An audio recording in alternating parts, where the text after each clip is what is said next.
제가 치료한 증례들 중에 불면증을 치료한 증례가 굉장히 많은데요. 불면증은 크게는 두 가지 정도로 볼 수 있습니다.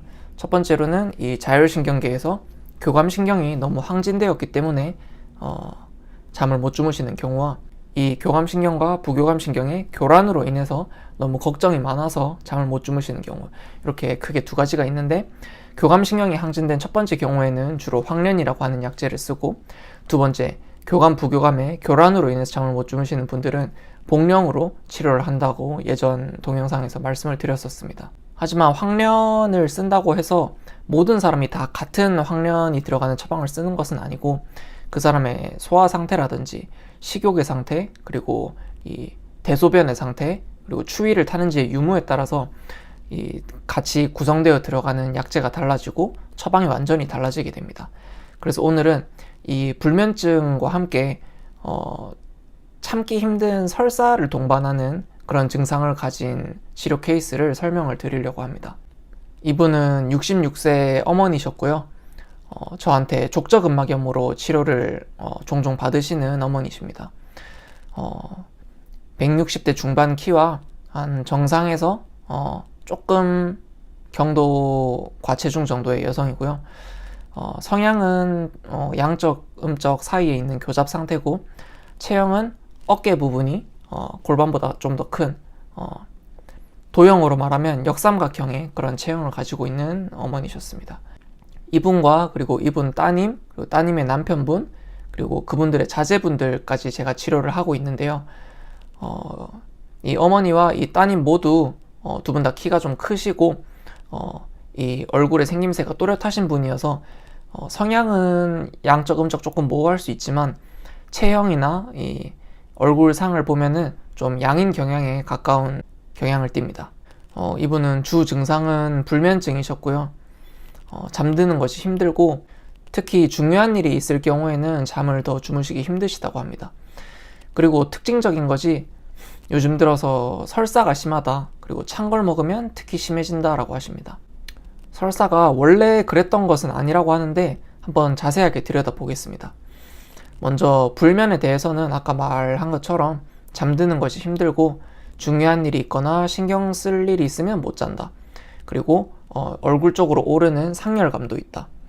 그래서 제가 침을 주로 어깨 쪽에 놓는데, 이 어머니 어깨 쪽에 놓으려고 보면은 이 승모근부터 뒤쪽 목까지 좀 벌겋게 열 자체가 실제로 올라와 있는 모습을 볼 수 있었습니다.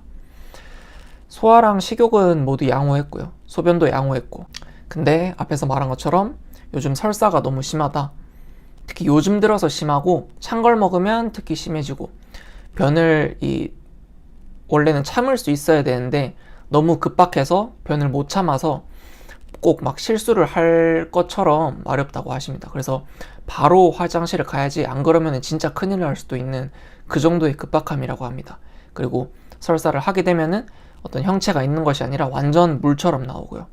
그 외에 근육 긴장은 크게 확인이 되지는 않았고, 감기 시에 인후통이 조금 있으면서 성향을 조금 더 확인을 하기 위해서 화가 잘 나는 편이냐고 제가 여쭤보니까 조금 그래도 잘 나는 편이라고 하셨고요. 그냥 보기에는 그래도 사실 연세가 드신 분들 같은 경우에는 사회화가 어느 정도 되어 있기 때문에 성향이 그렇게 크게 나타나지는 않습니다. 이런 경우에는 체형이나 이 얼굴의 뚜렷함이나 생김새를 통해서 음양을 판단을 하게 됩니다. 그 외에 나중에 전화로 복부에 가스도 많이 찬다고 우리 직원을 통해서 전달해달라고 하셨고요. 그래서 이분 같은 경우에는 황련을 반드시 쓰기는 해야 됩니다. 이 불면증인데 양인의 경향을, 양적 체형을 보이기 때문에 황련을 쓰는데 소화나 식욕은 문제가 없기 때문에 인삼을 굳이 쓸 필요는 없고요. 그리고 소변도 괜찮으시고, 다만 설사가 굉장히 심하시기 때문에 이 설사를 잡아주는 약제가 함께 들어가야 합니다. 주로 이 얼음과 같이 찬 것을 먹었을 때 치료하는 약제와 매운 걸 먹었을 때 치료하는 약제가 서로 다른데요. 이 어머니한테는 두 가지 약제 모두 들어가서 우선은 설사가 심한 것을 잘 잡아줘야겠다고 생각을 했습니다. 그래서 이 어머니는 2022년 11월 15일에 처방을 드시기 시작하셨습니다. 황련이라고 하는 불면을 치료하는 약제와 그리고 설사를 치료하는 약제 두 가지도 함께 같이 들어가서 그렇게 처방을 했고요. 그렇게 처방을 드시고 8일 후에 11월 23일에 내원을 하셔서 증상을 한번 여쭤봤습니다. 한번 여쭤봤더니 원래 잠을 그렇게 많이 주무시는 분은 아니에요. 하루에 4시간 정도만 자면은 그냥 일상생활을 하는데 문제가 없으신 분이시거든요. 그래서 불면으로 고생하실 때는 거의 하루에 한두 시간도 못 주무시는 상태였다고 합니다. 근데 한약 처방을 드시고 나서는 잠이 확실히 좋아졌다고 합니다. 뭐 그냥 한두 시간 잘 거 이제는 3시간, 4시간 정도까지 쭉 잘 수 있다고 하셔서 평소에 잠을 자는 것만큼 충분히 회복이 되어서 굉장히 만족을 하셨습니다. 이게 그래서 언제부터 좋아졌냐고 여쭤보니까 처음에 한두 포 먹을 때부터 바로 좋아졌다고 하시더라고요. 이렇게 체질에 맞게 약이 들어가면은 약을 하루 이틀 먹더라도 이렇게 드라마틱하게 증상이 호전되는 경우가 꽤 있습니다. 8일 정도 후에 그렇게 경과를 확인을 한번 했고요. 그리고 그로부터 한 달에서 3주 정도 후 12월 9일에 한 번 더 확인을 했어요. 그래서 처음에 약 드실 때 잠 못 주무시는 게 10이면은 지금 어느 정도냐 했더니 10에서 3까지 호전이 되어서 4시간 정도 자면 원래 개운한데 이제는 4시간을 잘 잔다. 그래서 개운하다. 좋다고 하셨고요. 그리고 설사는 10에서 한 7에서 6 정도로 호전이 되셨다고 합니다.